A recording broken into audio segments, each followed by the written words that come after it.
ਵਾਹਿਗੁਰੂ ਜੀ ਕਾ ਖਾਲਸਾ ਵਾਹਿਗੁਰੂ ਜੀ ਕੀ ਫਤਿਹ. Harjinder Singh, the man in blue, is again with us here in our London studio. Harjinder, welcome to our studio in London. Last time we did a small interview of yours when you were here in the UK. You were living in Belgium. I was living in Belgium, yeah. Probably end of last It was sort summer. of like end of August, beginning September. That's correct. That's correct. That And now period. I understand that you have come back to the UK permanently. Is that right?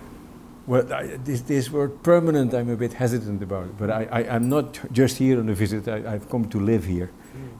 Whether this is my last address in this life, I don't know. And I mean, I jokingly I say to all my friends, if I get a phone call from the Gurdwara in Fiji to come over there, I'll pack my gear and go to Fiji. You know? So you're quite flexible in that fashion. Another option would be very interesting. There's a small Gurdwara in the Natal in South Africa. Right. So any of those, that would be very interesting. Much better climate as well as over here. Yeah, I'm sure it is. No, but to be serious, if there is any useful seva I can do in another place, yeah, I will always consider it. You know, and I've tried to follow the directives that I get from Uperwala. Sure. But I came here, and actually I arrived on Sunday the 2nd of June, but I was just with like the needful for a couple of weeks. And then I found myself a room which is in a very good location. It is right next to the Havelock Road Gurdwara. In London. Here in Southall, yeah, exactly. And then on the 14th and the 15th of July, I went over to Belgium and got all my gear from my previous abode there. And so I'm now fully settled. When you were living in Belgium from last few years, you've done quite a lot for the Sikh community in Belgium. You were sort of an ambassador for the community in the country. You can say that I was specifically, the Gurdwara that I was linked to was the Gurdwara in Sint-Truiden, which is in Belgium, Limburg. Sangat Sahib Gurdwara, exactly. It's in the east of Belgium, and it's not too far away from the Dutch city of Maastricht, which is in Dutch Limburg. But through that, of course, I also worked with people from the Luik Gurdwara, from the Hoepertingen Gurdwara, from the Vilvoorde Gurdwara near Brussels, and from the growing Sikh community in Antwerpen, where there is no Gurdwara yet. I mean, the main reason that I was asked to go over there was because many of the adults in the Sint-Truiden area are first generation Sikhs. And they know enough, and they know enough Dutch to do a bit of shopping and talk about the weather and what have you. But when it comes to contacts, let's say with the mayor or with the police or with the schools or stuff like that, they struggled, which is understandable. And as I'm a native Dutch speaker, you also speak Spanish, French. And I can also get by in French for the Liège and Brussels situation. Yeah, exactly. But it's more than I expected. I have been working in education, and that was for two reasons. First, of course, again, with children of new immigrants, although they pick up the language quite easily, but because the parents don't speak the language at home, they struggle with certain aspects of the grammar and what have you. So, and Sint-Truiden is not a city, an industrial city or what have you, but it does have quite a diverse population because of the fruit growing there, and there's a lot of people from foreign descent, you can say, who work there in the fruit harvesting and all that sort of stuff. So, and there are special support organizations in Belgium that help the people that come from non-Belgian background, stimulate the use of language, but also very wisely they have understood that if people don't speak their native tongue properly, Yeah. then it becomes more easy to learn a new language. Yeah, one of the weaknesses, for instance, that English people have when they try to learn a new language is because grammar is not taught very extensively on either primary or secondary schools here.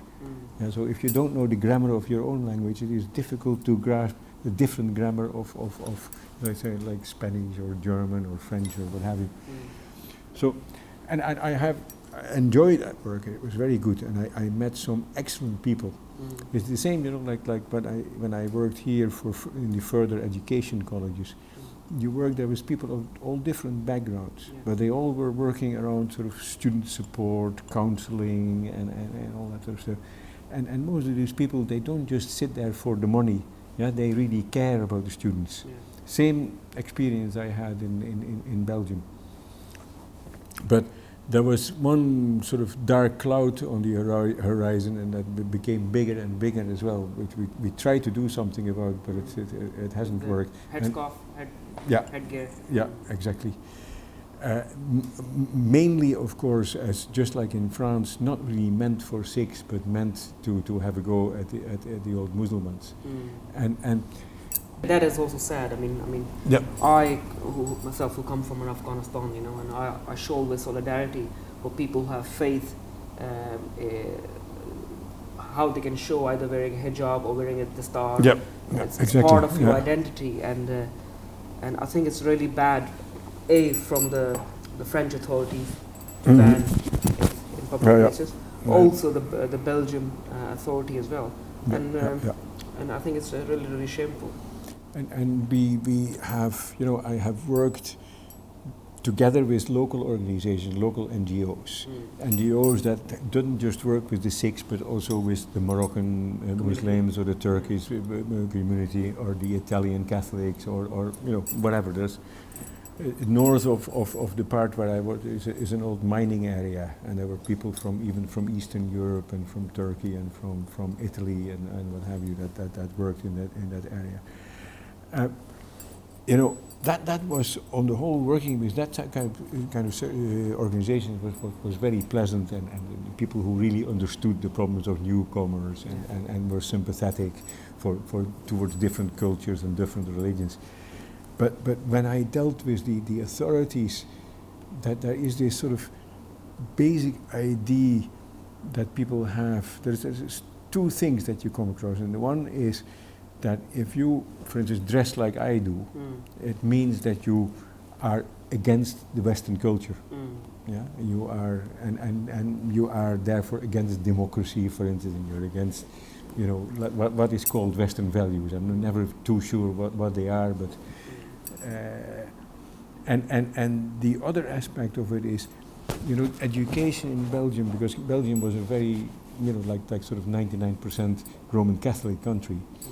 And education has always been dominated until really beginning of the last century by the church. And it was a big struggle for both people sort of from the liberal background and from the socialist background to have schools that were not dominated by the church. And many people in the community schools, in the state schools, you can say, they feel that if they allow in the religious symbols, they're doing a step back. They're going back to the bad past, when religion was dominating things. But we are not asking for the religion to be the boss in the school. We are asking for diversity in the school, but we are not asking for, everybody has to be a Sikh in the school, or everybody has to wear a turban in the school, and even for people within our own community, it is their choice. Some kids go to school in a patka, and some kids don't. I mean, that's the same here in Southall as it is in Hounslow, or it is in Punjab, or even in Pakistan, in Afghanistan, I'm sure. But there is this, and there is also a lot of the locals as well. They sort of, their reaction when they see people like me is like, he's a traitor. He is a white man, and he's become a He's heathen converted. and something like that, you know. But that's not really true. I mean, you're proud to be a Dutch citizen. I mean, you're born. I am a Dutch citizen, you know, and I grew up in the Dutch culture, and whether I like it or not, that is part of me. Yeah, but you do like it as well. There are certain parts of the Dutch values that I definitely like. Yeah. But I mean, you know, like Pritpal Singh, when we talk about values as Sikhs, then I think we should look at the values from the areas that most of the Sikhs come from, and whether that is Afghanistan or Pakistan or India or even Bangladesh. Let's call those South Asian values for the sake of the argument. And now we live in the West, and there are things called Western values. And I'm absolutely sure that if Guru Nanak was with us now, he would say there are certain very good things in those South Asian values, and there are certain very good things in those Western values. But there are also useless things in both those values. Absolutely. You know what I'm trying to say? But coming back to, I mean, what were your main achievement, you can say, in last 2 to 3 years when you were living in Belgium? I have, I think, because I was a full-time Severar, I didn't have any other job or anything, so I could go to all the meetings, and whether it was in Brussels or in Hasselt, which is the capital of the province of Limburg, or in Sint-Truiden itself, and even been to Kent, and whatever, I could go. I had time to do it, and the Gurdwara paid for my ticket.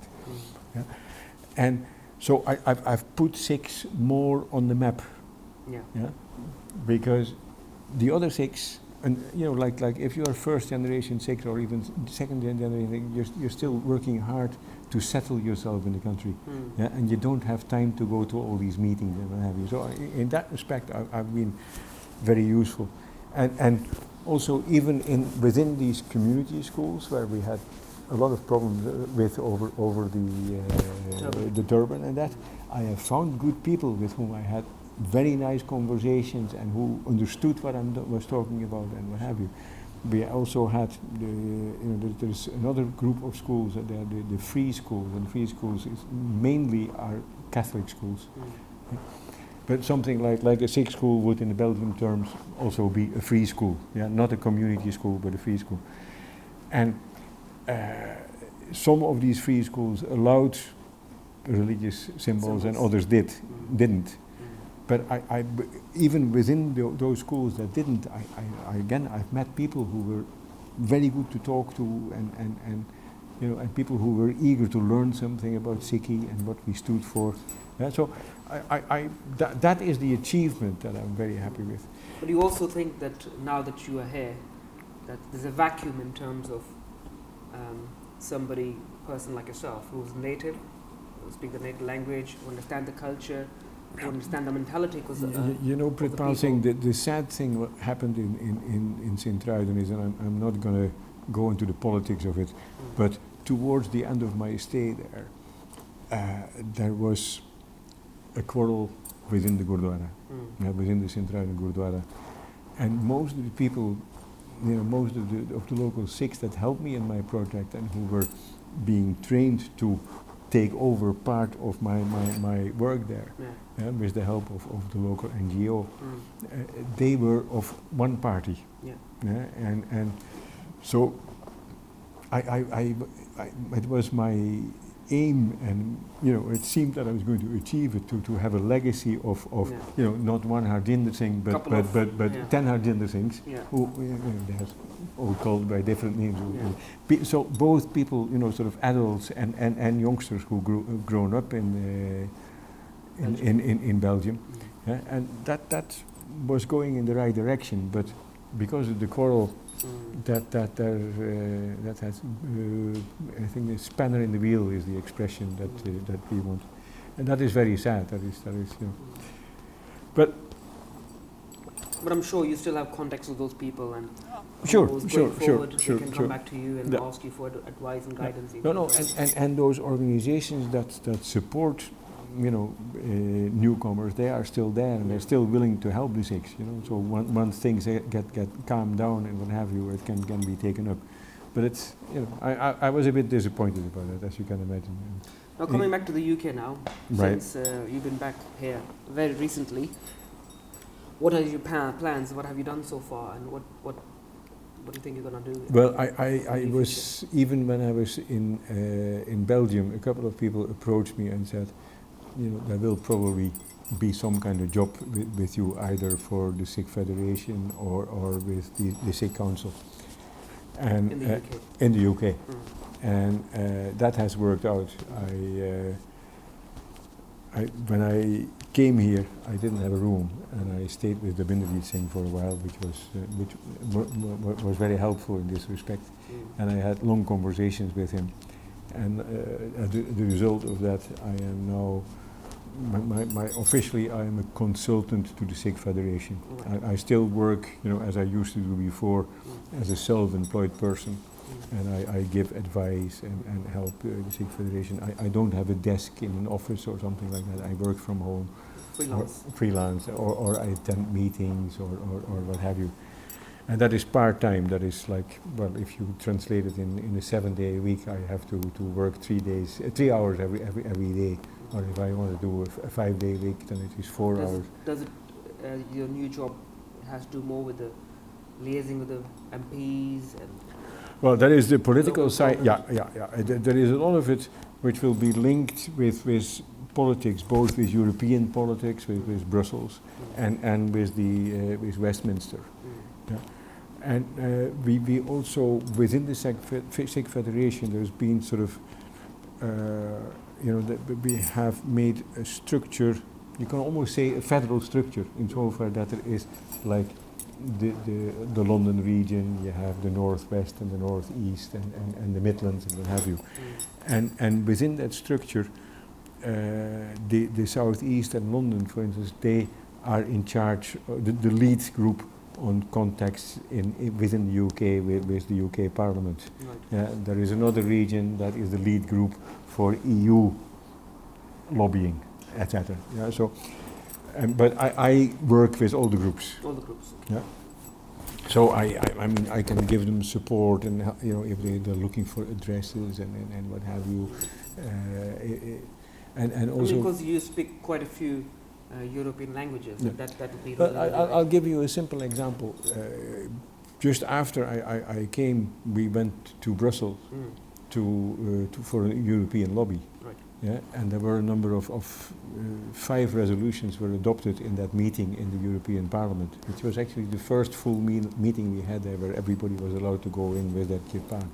And so it was a bit of a landmark. Mm. But and then through contacts with the French Sikhs and with the Dutch Sikhs, we got also Dutch translations of those resolutions and French translations of the resolutions. The French Sikhs have sent those French translations to their own MEPs, but I have sent them also to the Walloon, the southern Belgium French-speaking area, and the Dutch. The Dutch resolutions have been sent to the Flemish region of Belgium. So, you know, like, it's a pity, but it didn't work out with Germany. That we had hoped that there would also be a German translation, but that didn't happen. The person that was to do that was a bit busy, and I mean, it is not easy, because it is a bit of legalese, you know, like it's not simple language that you have to translate. It is quite sort of official English in a particular format and what have you. So, but it's an example where you know, of how we can cooperate and how I can coordinate things. And what else you want to do when you're now back in the UK, apart from your work as a consultant? But I am still very interested in working with in these further education colleges.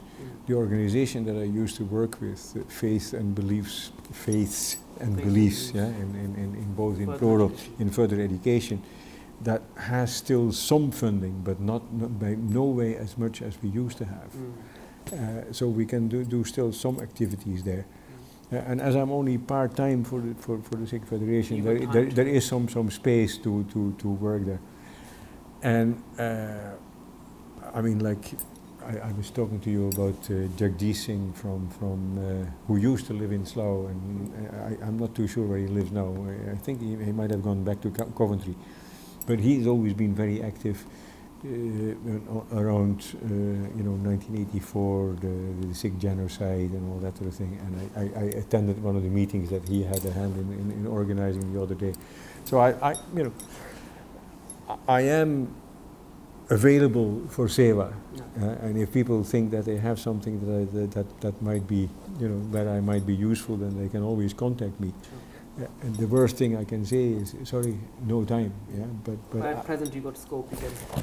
And I am interested in doing that because I don't know. I mean, in a way, Pitpal Singh, I have profited so much, since I became a Sikh. I have become so much more happy and so much more stable in my life. Spiritual and also much more able to cope with difficulties. And I feel that I have to pay back. Right.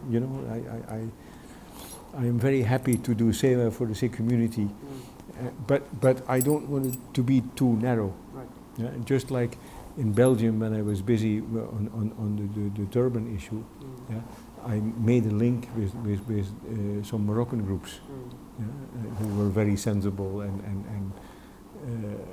had a sort of approach that we could work with. Because we should not forget about the welfare for all, the Sarbat Tapala. And also Guru Gobind Singh said something like, I will be the sevadar of that Khalsa that serves all. So and Guru Tegh Bahadur is for instance, the prime example of somebody who gave his life for other communities. After all, we work and live in a multicultural society. We have friends and colleagues who are from different faiths, different color, different creed. And it helps if there are similarities in some of the causes to work with those groups together. You enhance understanding of each other. And learn from each other. I'll give you another example. On the Azadi Var, as they do it every morning in the Gurdwara, they have those Shabbats with the lines, they end with Ram Raje. And somebody had been translated that, and they translated Ram Raje as Waheguru. Now, that is not a translation, of course. Ram, if you translate Ram into English, then you can say God would be a good rule. But Ram Raje is the rule of God. Now, I have looked it up. I've got a Punjabi dictionary, and I've got a special dictionary for those words in Guru Granth Sahib that are not in modern Punjabi. So I looked that up and see what they had to say about this Ram Raje. Then I contacted a Hindu contact of mine, and I know they also have this concept of Ram Raje, and I asked for her view on this. And I mean, I'm not copying exactly what he says, but for deeper understanding, it is good to compare notes. Of course. We have words in the Guru Granth Sahib like Rahim. That is a word from Al Quran. If I want to know but if I'm working on a translation or something, I contact somebody I know somebody who is the Muslim chaplain at Heathrow, and he is quite knowledgeable. And I say, Paisap, what is your take on Rahim? How would you translate that into English? So, like Guru Gobind Singh had this darbar in Anandpur Sahib, and he had scholars of all different backgrounds. There weren't just Sikhs. And he was very interested in the Sanskrit, not because he thinks like some Indians think that Sanskrit is the mother of all languages in the world, because that is just nonsense. But a lot of the languages that are spoken in the north of India are related to Sanskrit, in one way or the other. And so, for better understanding, again, if you Guru Gobind Singh learned and he spoke Farsi, Arabic. There is one thing that you have to realize when we talk about the languages at the time of Guru. There were no, like in Dutch we have something which is called the woordenlijst van de Nederlandse taal. This is the list of words that belong to the Dutch language. Those words are Dutch and other words are not Dutch. Yeah? Such books didn't exist in those days. That's Yeah? correct. There was not a standard Punjabi, there was not a standard Hindi or a standard Farsi or what have you. And you can say that there was a cultural sphere that extended from the Arabic countries, yeah, over Iran, into Afghanistan, into India, as far as Burma. Bay of Bengal. Yeah, as far as what is now Burma.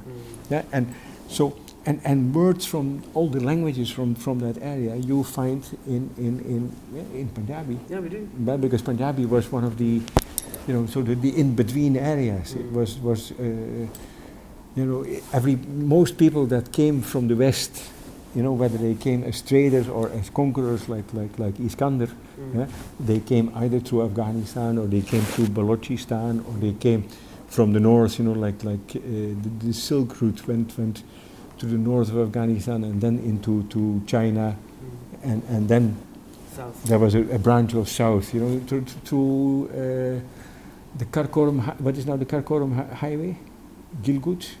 Gilgit, Yeah, that's a north Himalayan part of Pakistan, you can say. Yeah. So all these routes, but they all ended up in Punjab. Yeah? So and you can find these words. It's very interesting because that dictionary that I have, especially for those difficult words in the Guru Granth Sahib, that gives you of all the words also which language they come from. Yeah, this word is from Sanskrit. This word is from Farsi. This word is from Arabic. This word is from. That shows you the diverse background of the Punjabi language and the diverse background of the language used in the Guru Granth Sahib. But it's not. Some people say this Shabad is written in Farsi. No. This Shabad has loads of Farsi words in it. But it has influence of different languages as well. Yeah. And dialects Yeah. as well. Harjinder, thank you very much coming to our studio again today and sharing your views, telling your experience of what you have done, what you've been doing, what you achieved in Belgium for the Sikh community in particular, and what you're gonna keep doing. And of course, if any of our viewers would like to contact Harjinder Singh to give him more work in terms of helping our community in the UK, you can contact him. And I'm sure Harjinder Singh would be coming often to our channel, where he can share the vast amount of knowledge that he has about Sikhi with all of you. So thank you very much for your time, Harjinder Singh. Waheguru Ka Khalsa, Waheguru Ki Fateh.